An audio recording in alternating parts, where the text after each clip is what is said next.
Hi అండి, రైస్లోకైనా చపాతీలోకైనా ఎంతో టేస్టీగా ఉండే వంకాయ కర్రీ సింపుల్గా చేసేద్దాము రండి. ముందుగా వంకాయలు కట్ చేసి సాల్ట్ వాటర్లో వేసి పెట్టుకోవాలి. ఆ తర్వాత ఉల్లిపాయ టమాటా కూడా కట్ చేసి పక్కన పెట్టుకున్నాను. ఇప్పుడు స్టవ్ ఆన్ చేసి పాన్ పెట్టేసి 2 టేబుల్ స్పూన్స్ దాకా ఆయిల్ వేసుకొని పోపు దినుసులు, కరివేపాకు, ఎండుమిర్చి, ఉల్లిపాయ వేసుకొని బాగా ఫ్రై చేసుకోవాలండి. ఉల్లిపాయలు కొంచెం ఫ్రై అయిన తర్వాత కట్ చేసి పెట్టుకున్న వంకాయ ముక్కలు వేసుకుంటున్నాను.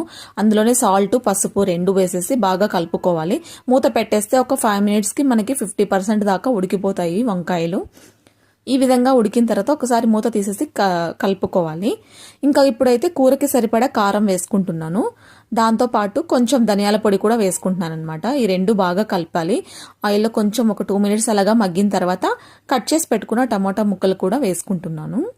ఈ టమాటా ముక్కలు అంతా బాగా మగ్గిపోవాలన్నమాట. అయితే మూత పెట్టేస్తే ఒక 5 మినిట్స్లో మనకి కూర అయితే రెడీ అయిపోతుంది.